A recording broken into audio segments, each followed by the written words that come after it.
Welcome, Pewter Report readers, viewers, and listeners to a brand new edition of the Pewter Report podcast. It is a Tuesday episode, but a very exciting one.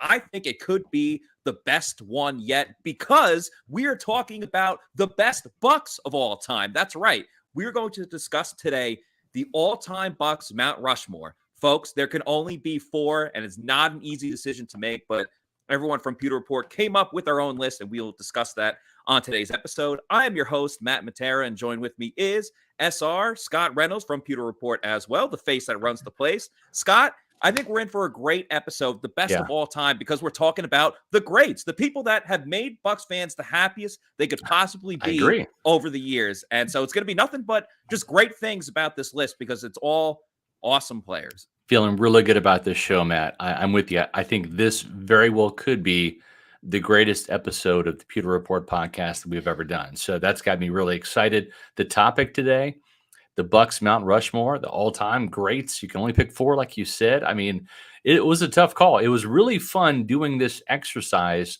And if you didn't follow along at pewterreport.com, that's okay. We'll catch you up. 2 weeks ago, we did a Pewter Report Roundtable, which is our Saturday column where we get everybody kind of involved. On pewterreport.com, we throw out a topic and all the Pewter reporters chime in on it.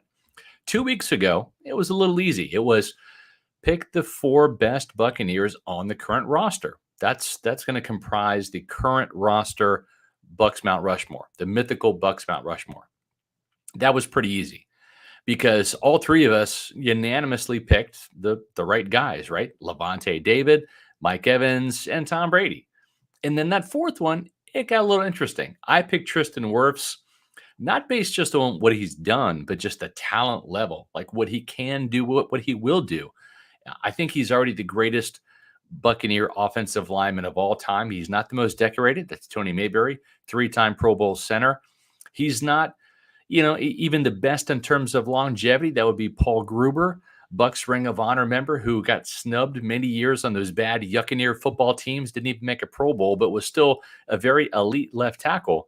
So Tristan Wirfs 2 years in, I think he's got the talent to be that guy. Matt, who did you pick for your fourth? Yeah, so I went with outside linebacker Shaq Barrett, and I understand he hasn't been there as long as some of the other Buccaneers, kind of like, Donovan Smith. I think if you want to make a case for Donovan Smith, I wouldn't really argue against that point. But I went with Shaq Barrett for a couple of reasons. First of all, I think he's going to go down as we're talking about the best and the greatest, the greatest free agent signing other than Tom Brady that the Bucs have ever had, or especially that Jason Light has ever done, besides Tom Brady. Because you got to remember, they plucked Shaq Barrett off of the Broncos, who wasn't getting playing time. He wasn't very well known. And Scott, what did he do in his first year with the Bucs? He broke the Bucs franchise record for sacks in a single season with 19 and a half. In his 3 years here, he's been to 2 Pro Bowls. He's had double-digit sack seasons in 2 of them. And my last point, too, with Shaq Barrett, other than being a leader as well, too, and the fact that he's going to be a mentor to Joe Tryon-Shoyinka and, some of the other guys along the defensive line and an outside linebacker, I think Shaq Barrett especially has really come up in big moments. You look at the Super Bowl run 2 seasons ago. Got a little stifled the first 2 games, but the third game against the Green Bay Packers, he had 3 sacks in that game. He had a hat trick. You look at the Super Bowl, he had 1 sack. He had double-digit pressures. It was him and JPP that were running rampant across the offensive line, getting to Patrick Mahomes, or at least getting in his way to force a lot of incompletions. I think Shaq Barrett has really shown up in a lot of crucial moments for the Bucs. You look at the playoffs last year.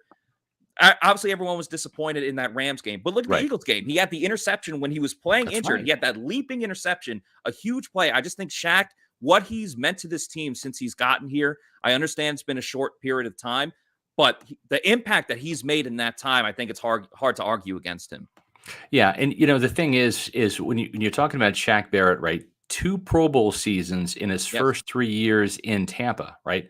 And, I think that you're spot on to include him in that list because he's already done something legendary, right? It's like when you're looking at at like Hall of Famer, right? Warren Sapp. Now, we're not going to put Shaq Barrett in the Hall of Fame yet, but who knows? Couple years like this where he's getting double-digit sacks and breaking some records, maybe he's there. But I mean, to sit there and break Warren Sapp's single season sack record, there's Sapp and Barrett back in 2019. When Sapp was on the field, when Barrett did that at Raymond James Stadium, got the sack record. I mean, that's a special accomplishment, right? And so, yeah, I'm all for Shaq, man. I think the dude is an absolute beast, and I'm really excited to see what he does this year as they're chasing another Super Bowl, playing opposite Joe Tryon-Shoyinka, who I think is going to draw some attention himself. And I think this is a really nice bookend, having Shaq Barrett on one side, JTS on the other. Who are you going to double, right? It's probably going to start off being Shaq, but I think JTS is going to heat up in those first couple of games to where you might have to throw some protection his way, some double teams, and that's going to free Shaq up to do what he does, which is get to the quarterback. I also think it's very important to point out that Warren Sapp gave Shaq Barrett the Sapp seal of approval. And as we talked about recently on this show, it's difficult to get the Sapp seal of approval, all right? That does not come to everyone. But I agree with you, Scott. I think it's going to be a huge year for Shaq and just the defensive line in general. I think for opponents, it's going to be pick your poison. Do you want to double team Vita Vea? Okay, fine. Shaq Barrett's going to get one-on-one opportunities. And I think Shaq, he's up there with some of the best pass rushers in the league. But I think what Shaq does so well, and he's not the tallest guy, he's not the biggest, he's obviously quick, but Shaq, I think, is one of the best at we've equated pass rushing at times going up against an offensive tackle, kind of like boxing, where you might hit him with the jab a couple times and then you come with the hook or the uppercut. That's essentially what Shaq does. He might not get, first snap of the game, he might not get the sack, even though that year when he broke the Bucs sack record, he was getting like 3 sacks a game, like it was nothing. But Shaq forced fumbles. I think Shaq does a great job though of really setting things up where, all right, he might give you the bull rush a couple times and then wham, here comes the swim move or a rip or something like that. He sets things up great. So I think the more one-on-one opportunities that he gets, because Akeem Hicks is mixing it up down there, and Vita Vea as well. I think it's going to be great for him. Joe Grizz here says Hicks going to be driving boys the blue. Going to be giving boys the blue. Yeah. Sorry, I can't read right now. Yeah. He's such a technician. Yeah, I think he's obviously an upgrade just from a pass rushing standpoint from Ndamukong Suh. And Suh had a solid year with sacks last year. So I'm excited to see what Hicks can do, and obviously opens things up for JTS as well. Exactly. So Tristan Worfs becoming the first offensive lineman in Bucs history to be on the All-Pro team in addition to a Pro Bowl. So, as good as Tristan Worfs is and will be, maybe he'll be on this list, this Bucs Mount Rushmore all-time roster list at some point, but he's not there yet. And as good as Shaq Barrett is on the current roster, he doesn't deserve to have his name included among the greats yet. So we had several Pewter reporters contribute to this. Let's see. We had myself, Matt, JC, Josh, and Bailey. So out of the 5 of us, it's interesting, right? Because when you look at the 2 Super Bowl teams, right? That Super Bowl team in 2002, and I'm not sliding John Gruden or Brad Johnson or Keyshawn Johnson or Mike Alstott at all. What I try to tell people is yes, the Buccaneer defense ruled that day with all the sacks, with the 5 interceptions, with the 3 pick sixes in the game, 1 by Derrick Brooks, 2 by Dwight Smith. That was a defensive-driven Super Bowl win. I get that. At the same time, John Gruden's offense finally came to life during the second half of the season with the defense carrying the load early on in the year. But the offense finally came to life. Take away those picks and those pick sixes and just look at the raw score. The Bucs offense would have beaten the Raiders 27-21. So the offense put up enough points on its own to win that game. But when you pour those defensive touchdowns on the board, Matt, it's 48-21, right? So that ended up being the final score. Then you've got this Bucs offense that was a juggernaut in 2020, improved with the addition of Tom Brady, obviously, over what Jameis Winston did in 2019. Averaged 30 points per game. As a matter of fact, scored at least 30 points per game in 7 out of the last 8 games of the season, including 7 in a row, all playoff games and that Super Bowl.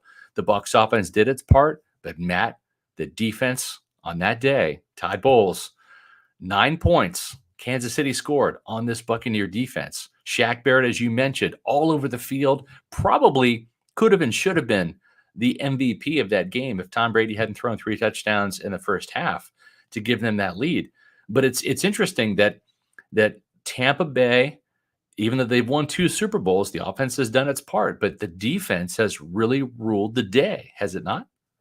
Absolutely. I think when you imagine the Bucs organization in general, they've always been a team that's built around defense. And it started with that first Super Bowl winning team. I think some franchises you just think of like, okay, the Steelers, you're going to run the ball and play defense. Yeah. The Packers, they've had elite quarterbacks going from, way back in the day Bart Starr to Brett Favre and Aaron to Aaron Rodgers. Rodgers. Yeah, and when I think of the Bucs, I just think of that gritty, tough, in-your-face defense where you're going to be thanking your lucky stars if you get a first down, let alone get across midfield or score a touchdown. That's why I found this all-time Mount Rushmore so interesting, Scott, because we come from a lot of different perspectives for sure. Yeah.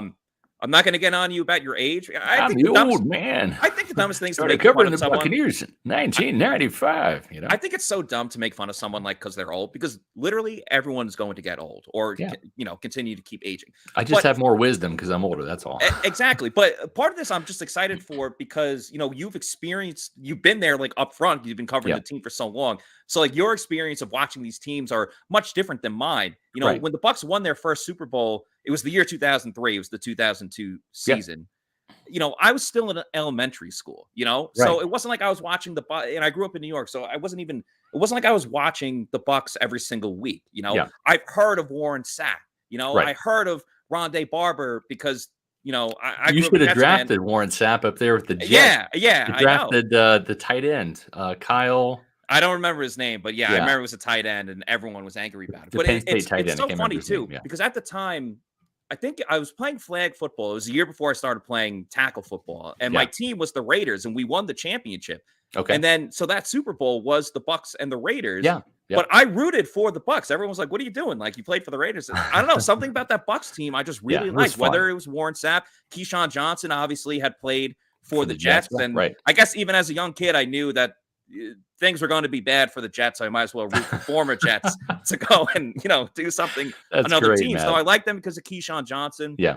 I remember too, there was a great commercial. This had to happen a year or two after the Bucs won the Super Bowl. But obviously, Rondae Barber is twin brothers with Tiki Barber, who was a Kyle running Brady. back. That's it. Yeah. Yeah. Will Brewer came up was with was the running back for the Giants. And I remember they were doing like some type of, Foot Locker, Reebok commercial, whatever it was. And the person goes, "Oh, hey, Tiki," and it turns around, he's Rondae. He's like, "No, I'm Rondae. I got the ring," or whatever. And he put it up and it showed the Super Bowl ring. Right. That just sticks with my head. But the point I'm trying to make is like my perspective of picking this Bucs all-time Mount Rushmore is going to be a little bit different because I've seen this team. I've watched the videos, I've read up, I've looked at the stats and everything. Sure, and there's some recency bias, and that's okay, right? I mean, there's nothing wrong with that whatsoever, right? Because I even have that too. Like I hold Warren Sapp in a higher regard, and Derrick Brooks too, than I do Leroy Selman, just because I watched them play. I walked in the building in 1995, and I saw these guys rise up from their rookie years to becoming, playoff contenders, playoff teams, Super Bowl winners, Hall of Famers. So I grew up with them more so than Leroy Selman. I'm not knocking Selman. I just have a more of an attachment to Leroy Selman or to Warren Sapp for that reason. So that's part of it. But it's really interesting. It's super interesting because there were no parameters here. You could pick whoever, and even in my in my list, I prefaced it by saying a couple years ago, this would have been 4 defensive players. Yes. Like easy, right? 4 defensive greats.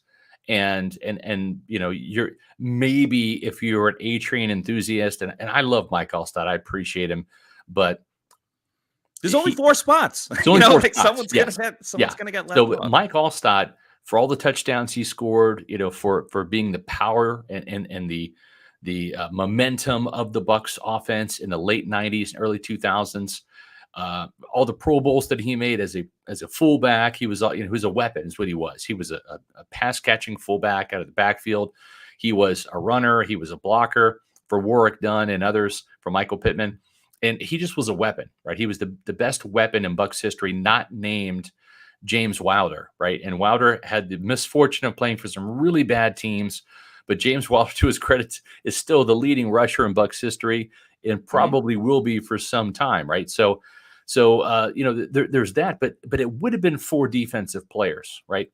And before I go any further, because we're going to give you the list here, and some of what we found out in doing this, and there's no parameters, so we all had just picked 4 players, and there's no guidelines, and we're going to share each of our lists with you. But before do that, I've got to share some good news with you, and the good news is the fact that I've had 2 Celsius today. I'm working on one. Was Tropical Vibe. Second one was orange, and I need the second one, not because the first one didn't work. I had the first one at 5:30 this morning, and that got me up. It got me energized throughout the day. The second one is just to power my workout because I'm mentally alert. But listen, I've been working since 5:30 today, getting a little fatigued, and this is going to pep me up because I'm going to hit the gym after my appearance here on the Pewter Report podcast. And so whether it's 1 Celsius a day or 2, folks, you've got to get your hands on a Celsius, and for a lot of reasons. It gives you the energy that you need without the sugar crash. Now, how does that happen? Well, because there's no sugar in it. It's the energy that you need to live fit. It's essential energy with 7 essential vitamins. No preservatives, no artificial colors or flavors. The peach vibe tastes like peach. The orange tastes like orange. Tropical vibe tastes like pineapple and star fruit, right? The Arctic vibe tastes like you're having some cold berries in your mouth. They're fantastic flavors. So make sure that you get your hands on some Celsius. Go to pewterreport.com, click on the Celsius banners when you're reading our stories, or go to Celsius.com, click on the store locator. Once you're there, type in your address. You'll have all these bodegas, as Matt would say, all of these convenience stores, these health and fitness stores, grocery stores that sell Celsius around you are going to pop up. Make sure you go there, grab a couple cans, try a couple flavors. Once you find the ones that you like, because there's going to be more than one. We should have a Mount Rushmore of Celsius too. I feel like that's coming this summer. Definitely. But once you find the flavors you like, folks, head to Amazon. They will ship them right to your door, lickety split. And you can do the subscribe and save and schedule those deliveries, whether you want them every week, every 2 weeks, every month, every other month, however you want them. But when you do that, you're going to save some money. It's a great way to enjoy Celsius and get the energy that you want and need, and doing so while you're saving some money.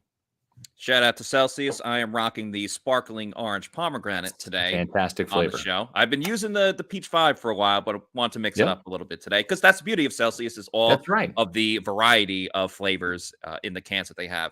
All right, Scott, do you want to start old school or new school when it comes to this? Let's start with the common denominator. And this was a bit surprising. The common denominator, the one player that made the list for myself and Matt and JC Allen and Josh Capo and Bailey Adams was not a defensive player.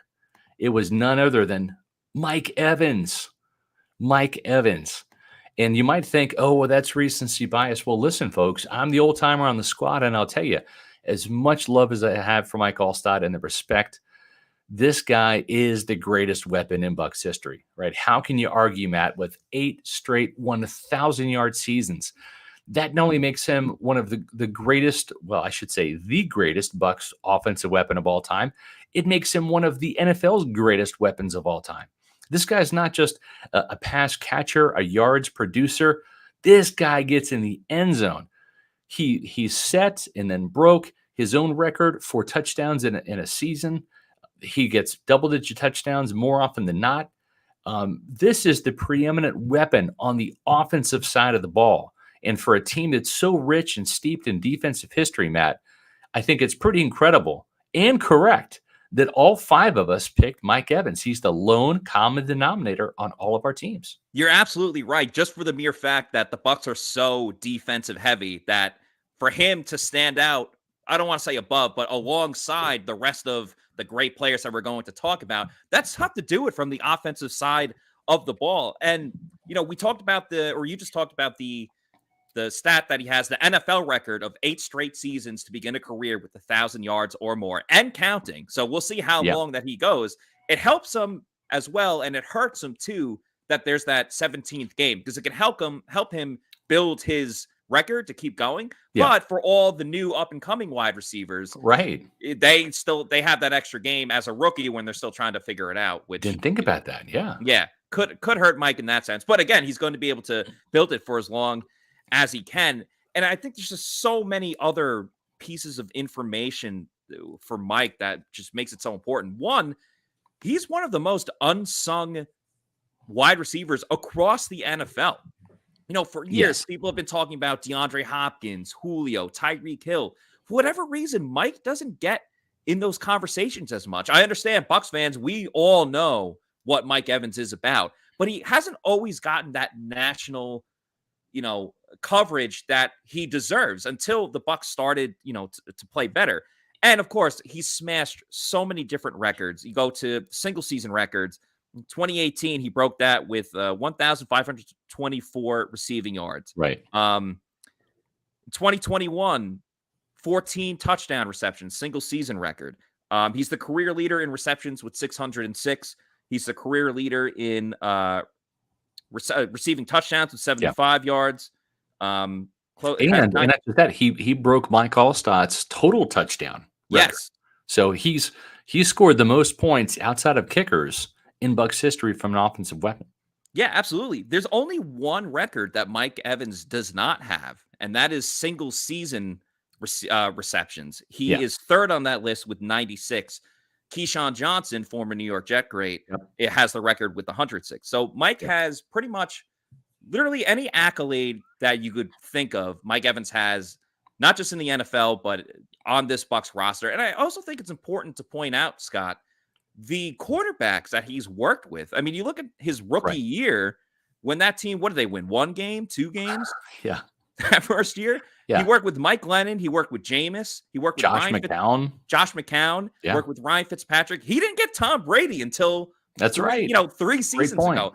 If you look at all other Hall of Fame wide receivers, even someone like Randy Moss worked with Brady. Dante Culpepper was an above average quarterback. Oh, yeah, for sure. T.O. had Jeff Garcia and Donovan McNabb. Marvin Harrison had Peyton Manning. So Hall of Fame wide receivers usually, for the most part, work with above level talent or above average talent.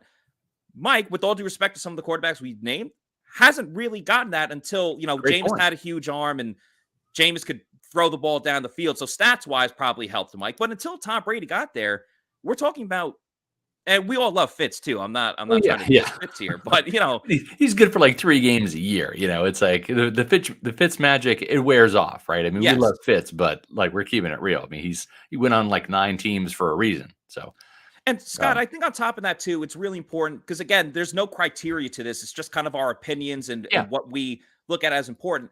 I think it's Mike obviously deserves a shout out for not just the player that he is, but the person that he is. The Mike Evans Family Foundation does so many great things. He just had an event last weekend where, they provide scholarships for kids that might not have that opportunity to get to college, but if they get good grades, the Mike Evans Family Foundation gives them scholarships. They also support, foundations to help families that deal with domestic violence. So Mike is the type of guy that, he will take the shirt off his back to give it to someone else. Go ahead.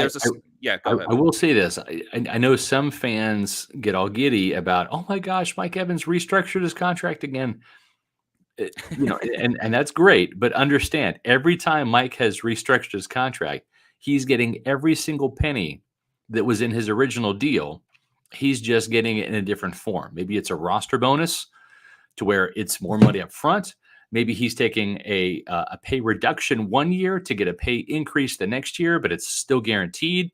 So I'm not raining on Mike Evans at all. I love the guy, but it's not like he's taken one for the team by doing those restructures. He's helping the team out, but he's not taking a pay cut or anything like that.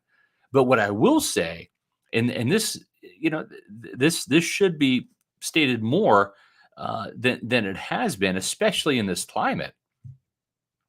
He has not held out at all. He hasn't held out one day from his rookie deal to any of these episodes. I mean, Chris Godwin's making more money than he is, right? I mean, Mike Evans has done more for this franchise than Chris Godwin, but he's a good teammate. He's going to show up. He's not going to hold out. And I think he's the ultimate team player.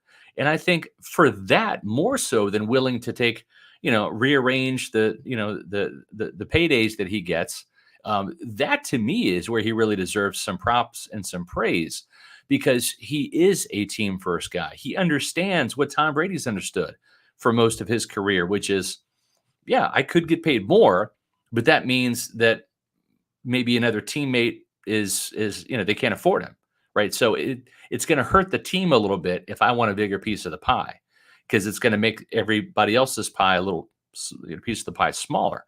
And so I think that's where Evans deserves the credit. That and the off the field triumphs that he has in the community. You marry those two facets with what he does on the field and his availability. I mean, playing through pain. I mean, you don't think that those 1,000-yard seasons haven't come at a price. Scott, I mean, just think about his first ever playoff game in that Super Bowl run against Washington. He almost didn't get he almost didn't play. He almost didn't get those 1,000 yards because he injured his leg on a play like right before. I believe he scored. It was right after. It was the next play after. Yeah, he was going to catch a touchdown. He slipped. His knee kind of went out on the wet grass, and I mean, it looked bad. He was helped off the field. Didn't play again. They're playing the Washington football team the next week, and you're like, is this guy done for the year? Like, what's going on? And then he balled out, got like over 100 yards, like was the main catalyst for the Bucs winning the game. Come on. Yeah, Mike Evans. Listen, on a team that's so rich with so many deserving candidates on the defensive side, I'm proud of us. I think that we nailed the right guy there. Now, the other interesting thing as we move on to and we'll kind of talk about everybody's team individually, but we're going to talk about two guys. One was Evans because he's the unanimous guy. The other interesting thing is on almost every team, let's see here, except for Bailey. Bailey was the only person that did not have two offensive players and two defensive players, which again, it's kind of crazy to think about, right? Because you're looking at a team that just a couple years ago would have been like a complete flush of defensive players, and rightly so, because this team has four Hall of Fame defensive players in Leroy Selman, Warren Sapp, Derrick Brooks, John Lynch, Rondae Barber should be coming up next. That would be five Hall of Famers. We will talk about that. Yeah, all of the Hall of Famers in this team are on the defensive side, so it would have been easy to pick four or three, but myself, you, JC, and Josh all picked two offensive players and two defensive players. And I'm kind of proud of us for that too, because football, it's a team sport. It's complementary football. We hear it all the time. It's not just coach speak, Matt. It's the offense and the defense have got to play together, right? You can score 35 points in a game on offense, but if you give up 38, you lose. Right? Yeah. Like you can, like the Saints, you can hold the Saints to 9 points, but if you don't score 10, like what happened, unfortunately, to the Buccaneers on Sunday Night Football, if you don't score 10, you lose. So it's interesting that, again, no parameters on what comprise these teams, but 4 out of the 5 of us picked two offensive players and two defensive players. Yeah, and I won't speak for how anyone else constructed their, all-time Bucs Mount Rushmore, but for me personally, I want to get a good mix of the first team that won the Super Bowl and the other team that won the Super Bowl, 2 seasons ago. And I think so. Matt, let's start with yours. So you have Mike Evans, and then who else did you have on your team? Let's start there. Yeah, in no particular order, I had Mike Evans, I had Rondae Barber, Warren Sapp, and Tom Brady, TB12, to make my 4. So I guess you want me to go with Brady, or let's talk about Brady. Let's do it. Yeah. Well, so and the reason I say that is because out of the 5 of us, Matt, you and I had the exact same 4 players. Yes, we did. Let's talk about our selections first here, and Tom Brady was the selection on all 4 of ours. Yourself, mine, JC, and Josh. Bailey only went with one offensive player. We'll talk about Bailey's in a little bit here, but his lone offensive guy was Mike Evans. He said it came down to Evans or Brady. He went with Evans because of the longevity and because, he helped win that Super Bowl too, at least get the team there. He didn't do a whole bunch outside of draw personal fouls, or I should say pass interference penalties in that Super Bowl. But he accounted for a lot of hidden yardage. But yeah, I mean, Tom Brady comes to the Buccaneers in 2020 and takes a 7-9 team to 11-5. And when you switch out the quarterbacks, Jameis Winston for Tom Brady, I mean, magic happens. Scott, there's so many ways that we can go about this with Tom Brady. I think the first 2 points I want to make is, one, when Brady got to Tampa, he plucked the Bucs from obscurity. All right. They were a team that, sure, maybe they were just a quarterback away, but they need to get that quarterback. And they didn't just get a quarterback. They got the greatest of all time. And that's the next point I want to make. Like, Brady is the greatest of all time when it comes to the game of football. There are only a certain number of people in this world, in the world of sports, that really, transcend the sport that they play. Yeah. It's Michael Jordan in basketball. It's Tiger Woods in golf, Wayne Gretzky in hockey. That's Tom Brady in football. And the fact that he came to Tampa and didn't just come here, we've seen the story. We've seen it happen before where, Joe Montana went to the Chiefs. Brett Favre went to the Jets and then the Vikings. Peyton Manning won a Super Bowl with Denver, but he didn't do it in his first year. Brady came to town and changed everything for this franchise. Think about the butterfly. I didn't even get to the stats and what he did. Right. Think about the butterfly effect of, okay, if Tom Brady doesn't come here, after they won the Super Bowl, maybe Shaq Barrett doesn't decide to re-sign with the Bucs. Right. Maybe Chris Godwin doesn't decide to re-sign with the Bucs. Right. Maybe Leonard Fournette never comes to Tampa Bay. Maybe Antonio Brown, I know it ended badly, but maybe AB doesn't come that first year. Remember, he scored a touchdown. Rob Gronkowski doesn't come to Tampa. Right. Yeah. If that's the case. So the butterfly effect of Brady coming here in the first place obviously affected that first year when they won the Super Bowl, but it had a trickle-down effect for the next 2 seasons. Yeah. Maybe they don't re-sign all of the guys that they did for the 2021 season. They didn't reach their goal, but they were in a position to go and do it. And then you look at the stats. Brady's been here 2 seasons. He's going into his 3rd year. Yeah. He already has the single-season franchise record for passing yards, and he did both of these last season, 5,316, and passing touchdowns with 43 touchdowns. Yeah. He, overall in his career, he's just under 10,000 passing yards. He has 83 career touchdowns. If he puts up the same numbers as he did last season, he will be the Bucs all-time leader in passing touchdowns in 3 seasons, and he'll be 2nd in passing yards. Yeah. What he's done crazy. for the – and how about all the I know I'm taking up a lot of your time here, Scott, but how about the number of primetime games that the Bucs have played since Tom Brady has gotten here? They played more in the last 2 seasons than they have what feels like in the last decade. That's true. That's because of Tom Brady. It all is, right. Yeah. Not because they're good. Well, it is partially because they're good, but it's because of Tom Brady. You're right. I mean, he's a tour de force. He is a juggernaut, a one-man gang, whatever you want to call it. He's an icon. And listen, he's synonymous with the Patriots, right? When you win 6 rings in New England, he's going to go in as a Patriot in the Hall of Fame. That's fine, but he's still a Buccaneer. He still has legacy here, especially coming in and winning a Super Bowl in his first year. He didn't even do that in New England, right? I mean, that's an amazing feat unto itself. And granted, he is the greatest of all time, so it's not that much of a surprise that happened, but it's no guarantee that when he came to Tampa in 2020, that was going to happen that year. So for the Buccaneers to put him in the Bucs Ring of Honor, which will eventually happen, and for us to put him on the Bucs Mount Rushmore, to borrow Tom because he's still part of the red and pewter, it's fine. And you want to do that, right? You want some of that gold, right? You want some of that. And he's deserving for all the statistics that you mentioned. He helped change the culture.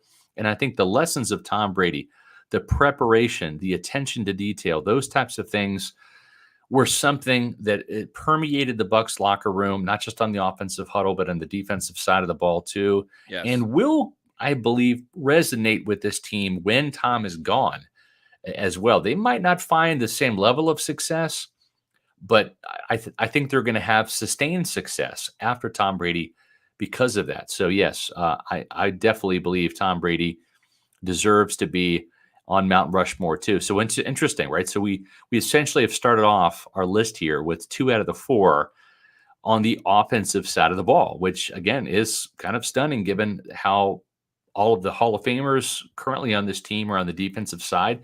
The 1979 Bucs were built on defense. The 2002 Bucs, even the 99 Bucs, they were this close to the Super Bowl, losing to the Rams in St. Louis.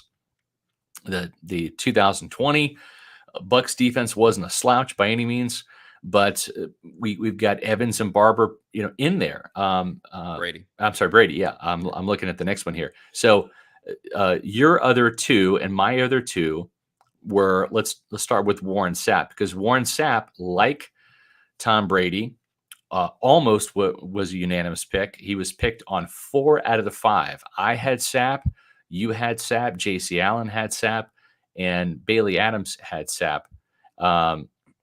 Josh Capo did not. He went instead with Leroy Selman. And so let's talk about Leroy Selman for a quick second here. I think the thing with Leroy is back in the day, and I've seen the footage. I've talked to Mark Cook, the late, great Mark Cook, enough about Leroy Selman and some of the old-time columnists and sports writers. This guy was an absolute animal, a nice guy, a gentle giant off the field, but a complete monster on the field. He was the defensive player of the year in 1979. Now, the Buccaneers have only had 3 defensive players of the year. It started off with Leroy in 79. Warren Sapp was that player in 1999. And I believe, and then in 2002, it was Derrick Brooks. So Selman really got the defensive train going in Tampa. And while I have great affection for Leroy Selman, it's hard for me to put him in there over a Warren Sapp or a Derrick Brooks or a Rondae Barber, just simply because those players reached the pinnacle and they won. They won a Super Bowl. Yeah, I think you could look at that in 2 ways, though, because again, I don't think we say football is a team game, so I don't know if like individually you can necessarily knock one guy because his team didn't win. It kind of goes back to what you were saying about James Wilder, where he was a great running back. He was just on terrible teams, so he's not going to get the and let me accolades. You're right, and let me kind of preface that by saying, sure, I'm not knocking Leroy Selman because he wasn't on a Super Bowl team, right? It's almost like when I coached South Pasco Predators Pop Warner football, right? And I'd have to tell the parent, I'm not starting your kid because he missed practice. I'm starting this other kid because he was at practice. Like, I understand, little Johnny was sick, right? And I'm not holding that against him, but I have to reward the player who was here and who was practicing, for those 4 or 6 hours during the week while your kid was out. So it's not your kid did anything wrong. He was sick. But in the meantime, there was somebody on this team that was learning the new defense for the week, learning the new plays, practicing, getting better. And I can't slight that kid because your kid wasn't here. So that's almost kind of how I would equate this as well. No knock on Leroy Selman, but Warren Sapp did it. And he, you look at the accolades that Sapp had, very much like how Tom Brady changed the culture. Warren Sapp changed the culture too. He ruled that locker room with an iron fist. He demanded accountability. He was the badass on the team. And Hardy Nickerson was kind of the original badass on that Buccaneer team, coming to the team in 92, 93, 94, and then Sapp came in 95 and kind of, picked up the mantle from Hardy Nickerson. But it was the attitude that Sapp had, that badassness that permeated all throughout the stadium, right? And listen, he was an asshole. He's still an asshole to this day. I love the guy. We had our run-ins. I'm friends with Sapp. But I've always said that I think a lot of the Buccaneer fan base, they could take him or leave him Monday through Saturday, but they would take him every Sunday, right? Mhm. I do want to talk about Leroy Selman and Warren Sapp in just a moment. But first, I do want to tell you guys about mybookie.ag. There's a lot of great things in sports going on right now, even with football not in its season. The U.S. Open is coming up this week, and there's a lot of controversy in golf, so that's going to be exciting. You got the NBA Finals. We'll see if the Warriors win their next game. They're up 3-2. Stanley Cup, Bolts start tomorrow, going to Colorado. Go Bolts. And, of course, you have the baseball season in full swing. And 162 games of a baseball season can feel like a grind to watch. I understand. But you can put the excitement back into it each and every time with MyBookie. There's run lines, money lines, props galore. First inning, no runs, my favorite bet in all of sports. Nobody gives you more opportunities to win like MyBookie. And getting started is simple. You deposit up to $1,000 and play with $500 instantly. Just use the promo code Pewter to claim a MyBookie deposit bonus. Whether you're a diehard fan or a newcomer to the sport, there's never been a better time to join the MyBookie family. Go ahead and sign up today using promo code Pewter to secure your first deposit bonus up to $1,000 with MyBookie. Whatever you put in, they'll meet you halfway, all the way up to $1,000. So bet anything, anytime, anywhere with mybookie.ag. And again, the promo code for that is Pewter. One last thing I want to say about Leroy Selman is I know not all of the stats were like sack. I don't think was a credited stat when he was playing in the game, but they. You mean Selman? Yeah. Sorry, with Selman. Yeah. They went back and recorded everything, so he's technically the Bucs' all-time leader in sacks when it comes to that category. And yeah, it's interesting because the Buccaneers still consider Leroy Selman the all-time sack leader, and I believe Warren Sapp is like a sack and a half short. But the NFL, because they didn't start counting sacks, I think, until 1982. According to the NFL, Warren Sapp is the Bucs sack leader, but the team was responsible for counting tackles and sacks and all that stuff. So the Buccaneers still, they say that Selman is, and even Sapp kind of understands that and respects that. But no, I totally got you. And Selman's just one of those players where it's like, I wish I had more perspective. Like if I was watching him when he was in his prime, I think like I would not fault anyone for putting Selman on their list. I think it's just a matter of the times and the age gap where I wouldn't necessarily go with Selman over Sapp. But the reason why I had Sapp on my list, and again, it kind of goes back to what I was talking about earlier, is when I was a kid and not being from Tampa and just hearing about the Bucs and then watching them in that Super Bowl. Yeah. When I think about the Bucs and that defense, probably the first or second person I think of is Warren Sapp. And that's probably why I had Warren Sapp over someone like Derrick Brooks, who is equally as deserving and has all the accolades that you can go with. Sapp, you said wasn't the most loved guy Monday through Saturday, but he got it done on Sunday. He just brought that attitude, and obviously he scored a couple of touchdowns too on offense, and there was that flair to it that I think made him entertaining for better or for worse. And then you look at his stats too: 77 career sacks, that second on the list or first, depending on who you ask, the Bucs or the NFL. 15 career forced fumbles, 311 sacks, tackles, and 64 tackles for loss. His 1999 season, when he won the Defensive Player of the Year, is insane. He played 15 games, 41 tackles, 12 and a half sacks, and 4 forced fumbles. And again, this is as a defensive tackle, all right? Like not an edge rusher. Right. It is so much tougher to get sacks when you're lining up, over the center or across from a guard and getting double teamed a lot. But Scott, what did Warren Sapp do the year after he won Defensive Player of the Year? Oh, he just recorded 16 and a half sacks. No big deal. I know. It's crazy, right? And keep in mind, back then, and Sapp will tell you this, back then, you ran the ball to win games. I mean, it was not uncommon to have 30, 35 rushes, to win. So I think in the mid 2000s, the thinking began to change. You don't necessarily need a 1,000-yard running back to go to the Super Bowl and win it, right? That was kind of the formula, though. If you didn't have a 1,000-yard rusher in the 80s, the 90s, early 2000s, I mean, good luck. I mean, that's just how it was. So, even that year, Charlie Garner was one of the big time offensive weapons when they beat the Raiders in the Super Bowl that year. So, for that reason, Warren Sapp, just for his leadership, his persona, what he was able to do, the statistics, the culture changing play, he was a bad man. I mean, he really was. And so, I've even asked him. I said, "What would you do in today's game?" Because there's so many quick 3-step drops. There's so many smoke routes, right? Would you not get as many sacks? Because it doesn't seem like there are as many defensive tackles outside of Aaron Donald getting double-digit sacks. And he said, Scott, he's like, they're throwing the ball 40, 45, 50 times per game.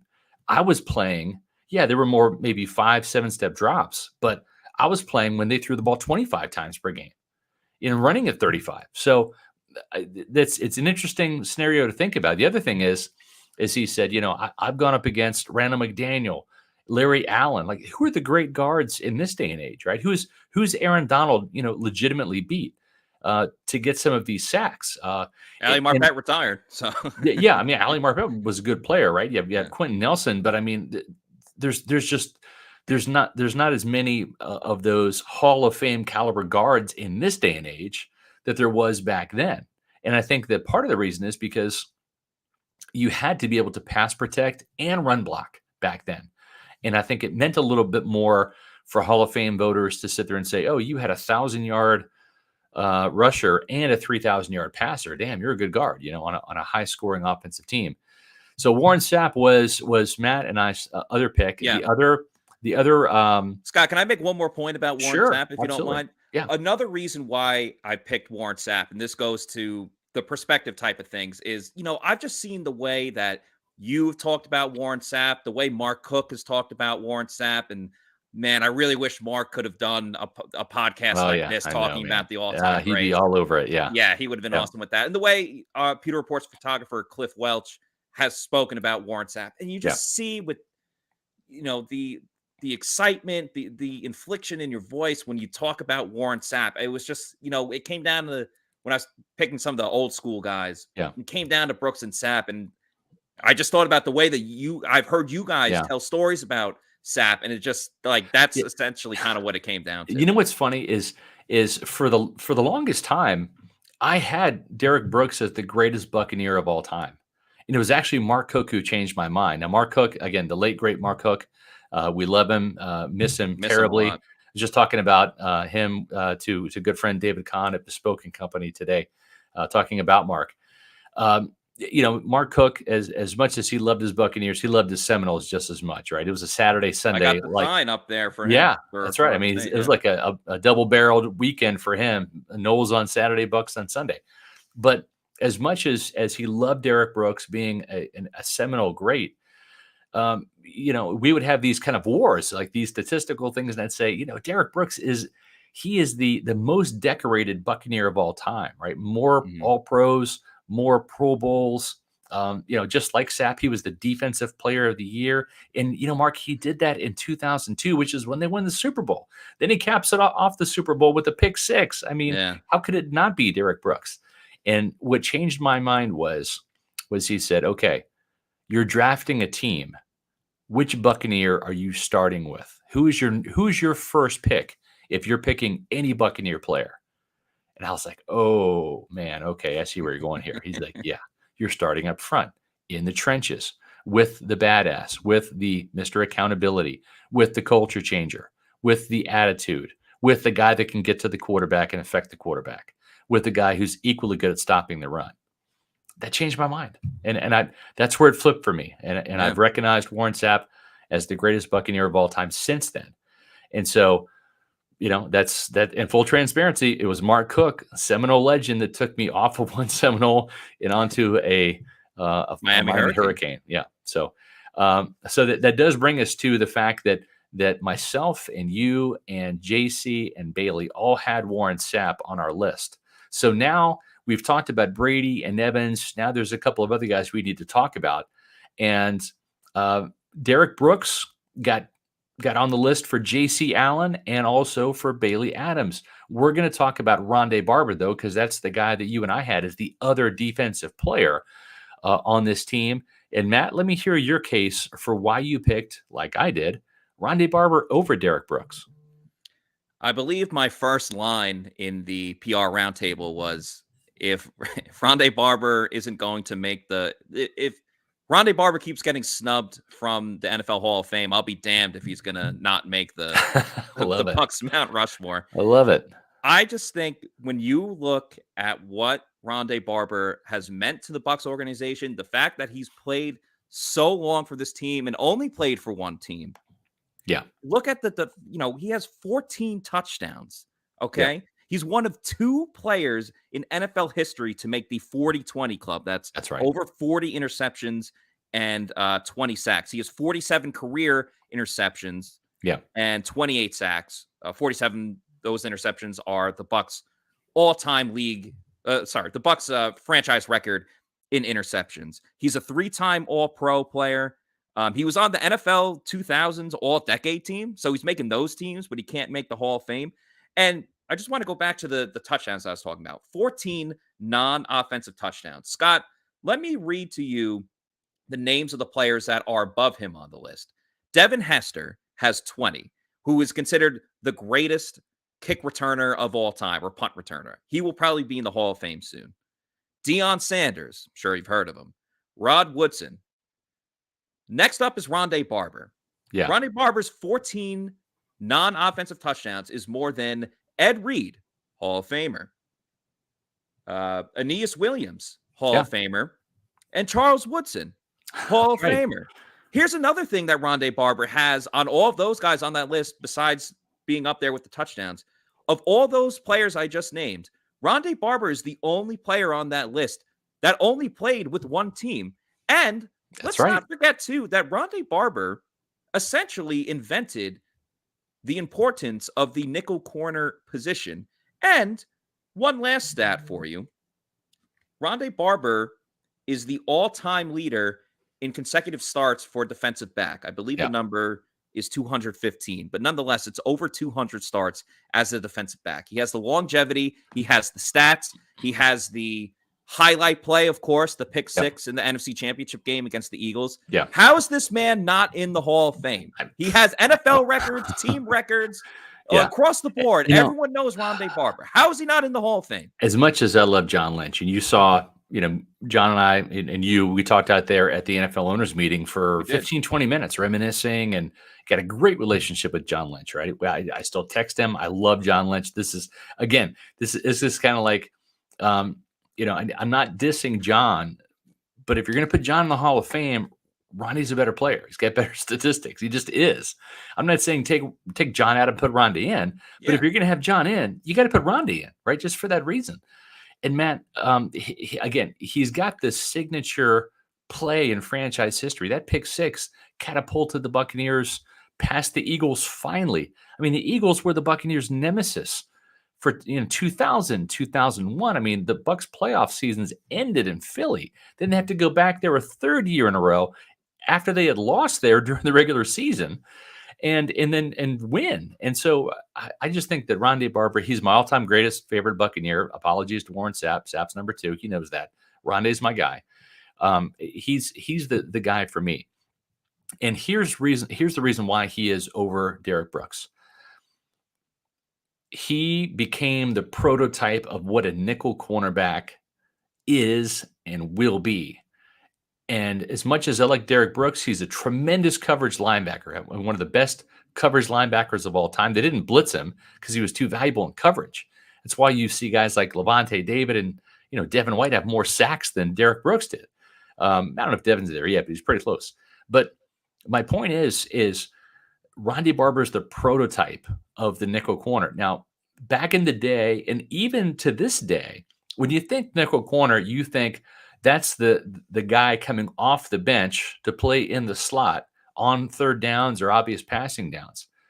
But Rondae Barber was the outside corner in base defense on first and second down. Mm-hmm. Then when it was 3rd and 8, he moved inside. He didn't come off the field. So he wasn't one of these subs that come in like oh, he's the slot sub. No, he was on the field. He was an outside corner on first and second downs. Then he was that nickel slot corner on third downs, and he thrived in both positions. I don't think he gets enough credit for being an outside corner, but Barber didn't come off the field. And Matt, when I say Barber didn't come off the field, this guy did not miss a single start for the final 13 years of his career. 13 years, did not miss a start, all the way up to age 37 when he started 16 games at free safety for Greg Schiano in 2012. As much as I love Derrick Brooks and all of the accolades that he's got, if there was room for 5, that would be Derrick Brooks. Agreed, 100%. I agree with that. Brooks, again, it was really tough to keep him off the list. You look at the Super Bowl winning year, it felt like he had a pick 6 in every single game or scoring a touchdown in like every single game. And I think too, just every Bucs fan watching this show or listening is going to know all the players that we mentioned. And, you know, across the NFL world and fans and media and everything, everyone knows who Derrick Brooks is. Correct. But I don't know if Brooks was necessarily like a household name, kind of like Sapp was. Yeah. Or the way that I feel like people outside of Tampa, if they think about that Bucs defense, they think of like Rondae Barber more than Derrick Brooks. I could be completely wrong on that, but that's how it was for me. I just think Brooks was a little more, and under the radar isn't even the right word, because people like knew what he was about and how great of a linebacker he was. It's just maybe he got caught in the mix of other great linebackers too. Yeah, Sapp had a grandiose personality, right? And Simeon Rice was just from a different planet, you know, and John Lynch. There were so many stars there. And Brooks had his place. They called him the Godfather. But he was more quiet. He just didn't have that grandiose personality. And his 2002 season was one for the ages. It just really was phenomenal. So if you're wondering, JC picked Derrick Brooks, and so did Bailey Adams. So here's what we have so far. Myself and Matt picked Warren Sapp, Rondae Barber, Tom Brady, and Mike Evans. Those are the 4 that Matt and I picked. And then you look at J.C. Allen. He picked Sapp. He picked Brooks, Brady, and Evans. And then Bailey Adams picked Sapp, Brooks, Selman, and Evans. He was the only one to go with 3 defensive players and 1 offensive player. The other wild card was Josh Capo, who picked Mike Evans, Tom Brady. He picked Leroy Selman, but then he also picked Hardy Nickerson, and that was an interesting selection. And his reasoning for that was, and I love Josh because he looks at things a little bit differently. Right, he's got a different perspective. That's what's awesome about our Pewter Report team. It is. And listen, you will not find a bigger champion than myself to get Hardy Nickerson.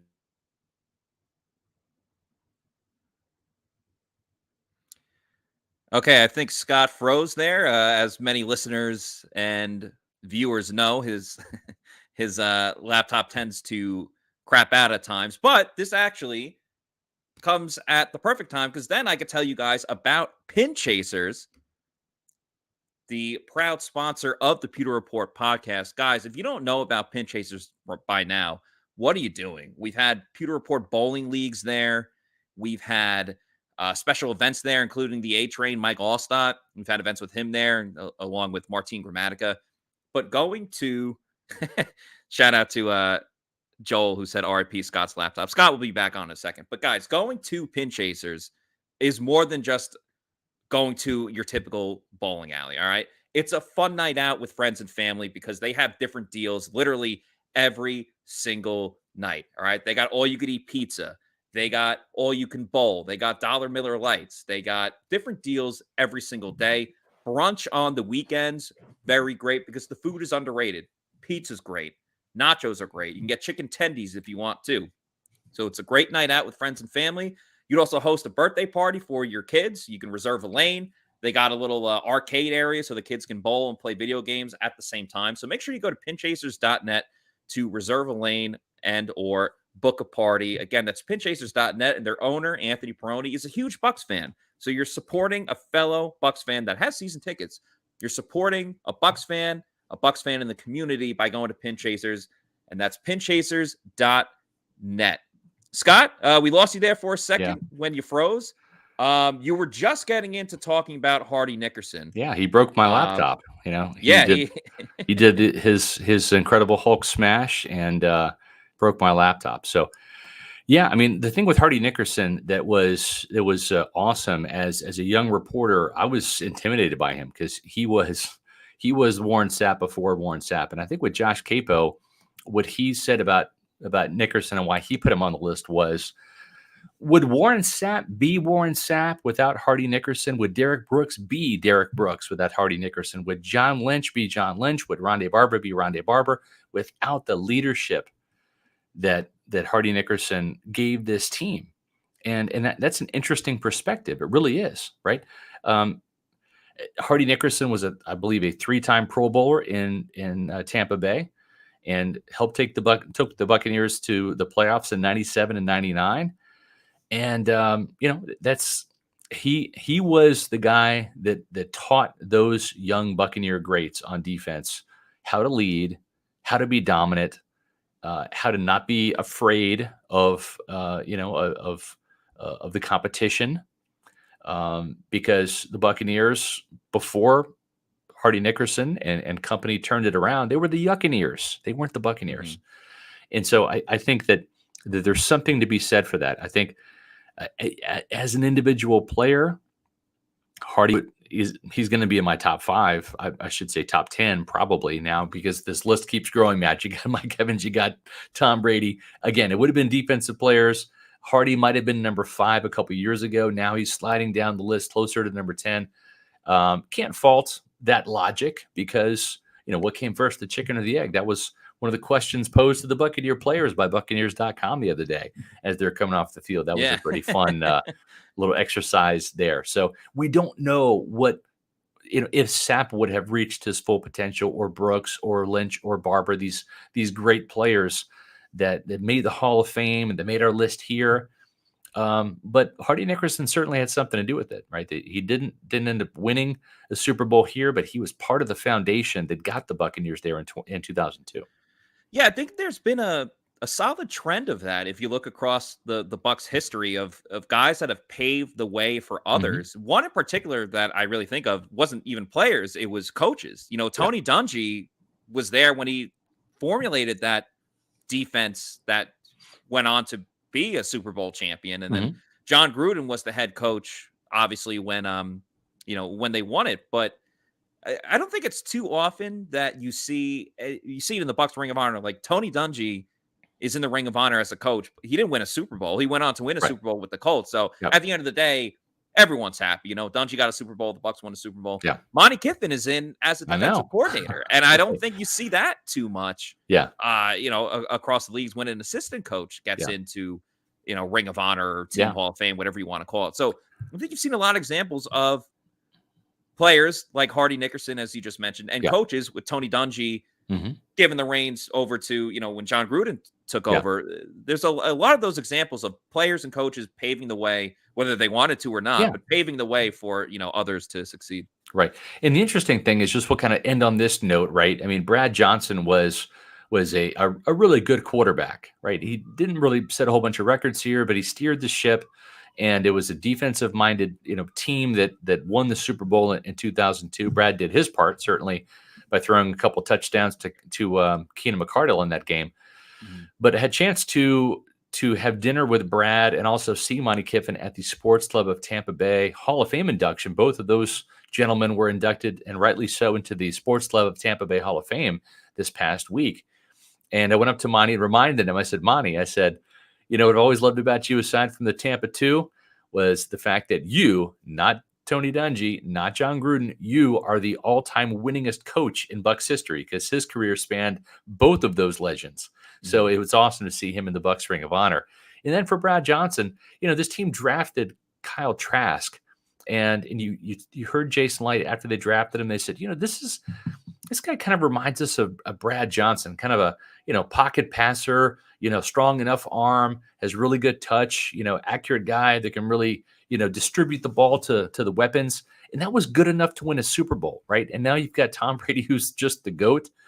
But something tells me, obviously, if the Buccaneers are going to win another Super Bowl after Tom Brady leaves, Matt, it's not going to be with that type of caliber of a quarterback. But as the 2002 Buccaneers showed, and even the 2020 Bucs showed, if you can build a defense, right? If you have the weaponry, you can essentially have a point guard type quarterback that, as long as he stays away from the turnovers and is not like Jameis Winston, get the ball to your playmakers, play a really good defense, and you can win a Super Bowl. And that's what we saw in 2002, especially, but also in that game from the defensive side in 2020.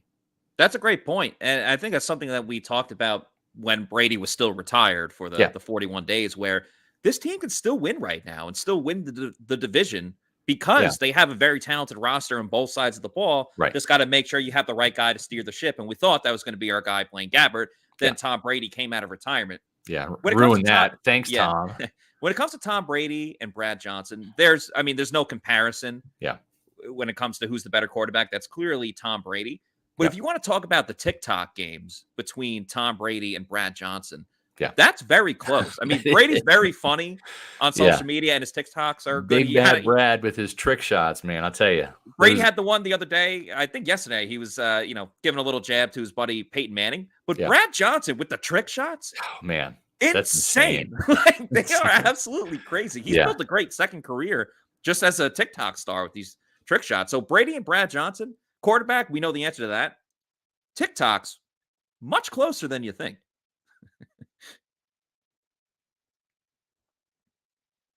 We lose you there again?